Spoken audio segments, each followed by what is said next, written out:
Hi guys, this is one of my other narrations or reactions for narrations or reactions to one of the BLs that I really enjoy reading. And for this time around, for this rodeo, I figured it would be best to take short breaks every now and again from the same stories. I have multiple interests, multiple s- um, fan fictions that catch my interest, and I like to feed the beast, if you will. So here it is. I'm reading another BL fan fiction called Forgiveness, and it's inspired by Kim Portia's characters, Vegas and Pete, because I love them.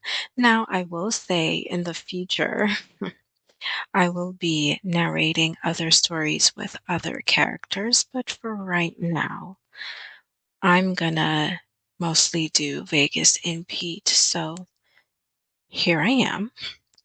And this is chapter one. So we're gonna go right ahead and get into it.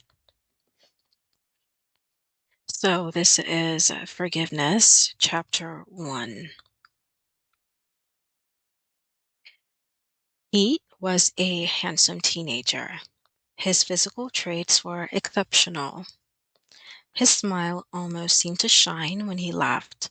Actually, he'd always been an inspiration to others around him because he radiated kindness ever since he was a young child.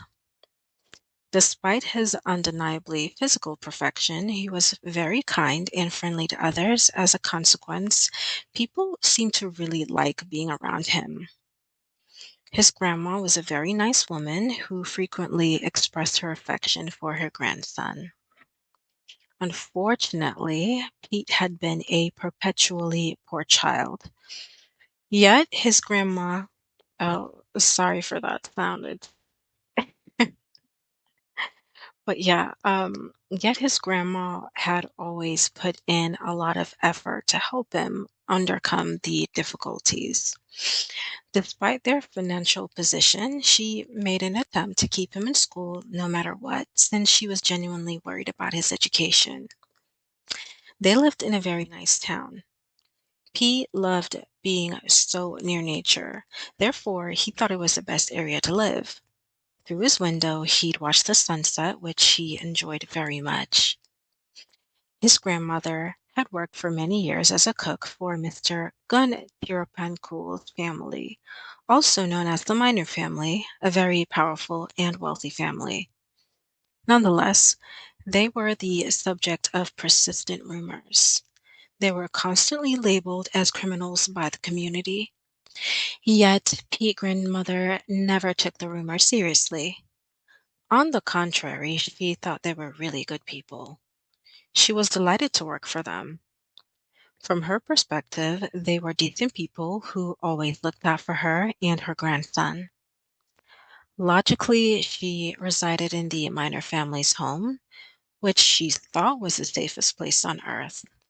Unfortunately, she had no idea whether the rumors were real.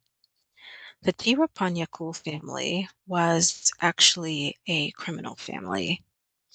The businesses they'd been involved in for many generations were not truly legal. In any case, they were usually amiable and helpful to Pete's grandmother, so overall, she had a very positive opinion of them. Pete was also quite interested in the family, particularly in regards to their oldest son, Vegas. Just a few years separated them in age, but the Tirapanyakul always seemed cool and interesting. He used to enjoy watching Vegas from afar. He usually was playing video games with the newest technology and wearing stylish clothes. He was always surrounded by other boys. Pete later found out they were actually his cousins. Although they were all very attractive, in his opinion, Vegas was the most attractive of them all. He wasn't sure why he was so fascinated by Vegas at the time, but as days progressed, he finally realized he was attracted to him. That feeling that kept him so thrilled was no other than pure attraction. Pete used to watch him from a distance. He frequently saw him conversing with his cousins or riding his stunning black horse. He had no idea that the charming boy was actually completely aware of his feelings for him. To tell the truth, everybody was. Whenever the boys were with Vegas, they used to chuckle as they asked them, "What did you do to that poor boy to make him fall in love with you that badly?" Vegas was at a loss for words since he didn't understand the reason for the boy's intense interest in him. In fact, Vegas thought that Pete was a very beautiful boy himself. He was aware that Pete was the cook's grandchild. He was also aware that he attended the local school. To be completely honest, once Vegas noticed his gorgeous smile, he instantly realized he was also experiencing some sort of crush towards the boy. He knew how fortunate everyone around Pete was just to be able to spend time with him. Vegas made an effort to avoid dwelling on his feelings, but he knew deep down that Pete had a very special place in his heart. Pete typically assisted his grandma in the kitchen. He would gladly do it because he was actually good at it. He loved it when she asked them to cut the vegetables or cook the meat. One morning, his grandmother sent him to the garden very early to pick some fresh potatoes. At that precious time, Vegas and his cousins were nearby inspecting one of the new motorcycles. They were all enthralled by the automobile. Pete had never before seen a motorcycle in his life. He was therefore surprised. He assumed it must have been a highly costly vehicle because it was clearly so luxurious. Wow, Pete's watching the bike in the same way that he usually watches you. Ken, one of Vegas's cousins, told him.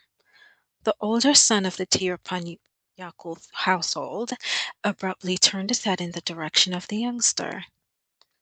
Pete regrettably heard the remark.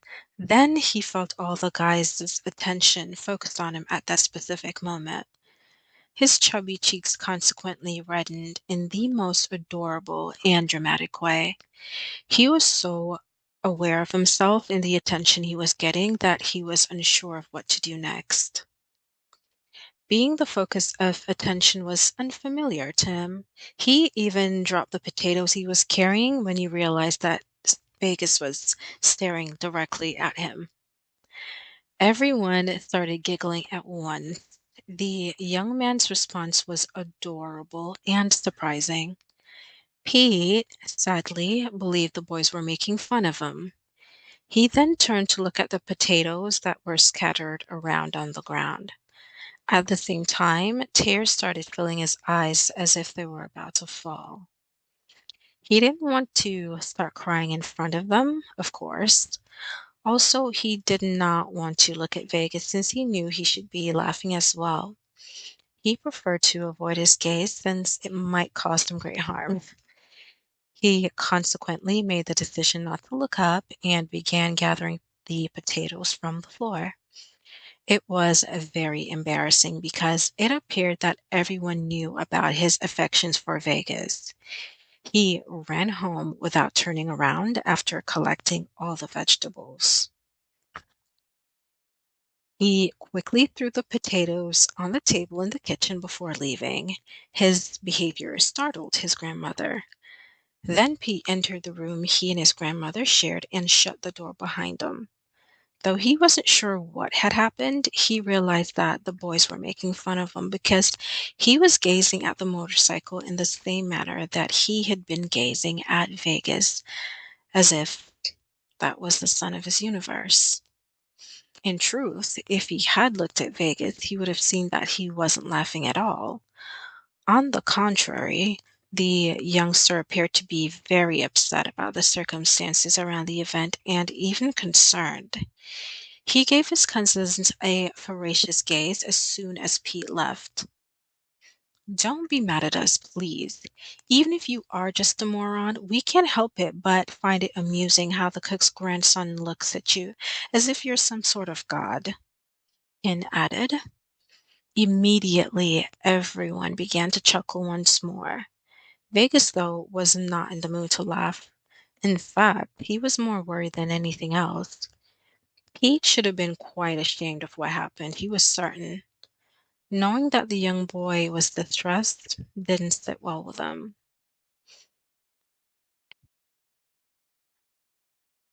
So, this is my reading of chapter 1 of Forgiveness. Essentially, the whole synopsis of the story centers around Pete and Vegas meeting ever since they were young, and sometime in distance led them to drift apart. Maybe Vegas went off either to work or go to school elsewhere, and Pete was left behind with his grandma.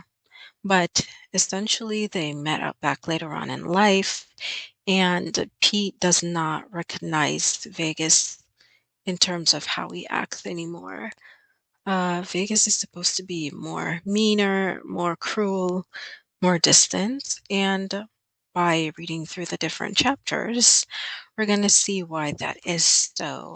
So, I hope you guys enjoyed my first reading with Forgiveness, Chapter 1, and I hope we get to continue seeing what happens in the upcoming chapters.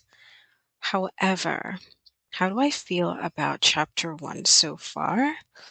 Uh, so far, I feel like I'm getting a first-hand view into Pete, his background, and I like how they were exploring how Pete looked at Vegas, how it showed the contrast between their age difference, their socioeconomic difference, their social difference, and how that impacts how Pete expresses his admiration towards Vegas and how that impacts how he decides to act on those attraction feelings that he has towards them.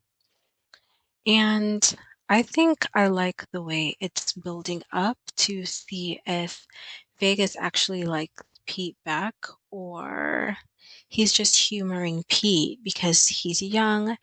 He is the cook's grandson, according to Vegas and his family, who's obviously from a higher social status and socioeconomic background. So, should be interesting to see how it plays out, seeing as though in this first chapter, Vegas pretty much can pick up on the fact that Pete has a little crush on him. And yeah, I'm very excited to see how it plays out. How about you guys? Have you guys ever been in a situation before where you had a crush on someone and you did not know how to approach it, especially because you, for whatever reason, had dared to assume that you would not have been that person's type and how it basically impacted how you acted around them? If so, I'd love to hear more about it from you guys if you want to share. And yeah, that's it so far for chapter 1. If you guys like this, feel free to subscribe or even, as mentioned before, let me know down in the comments what you think about this chapter so far. Thanks, and see you guys next time.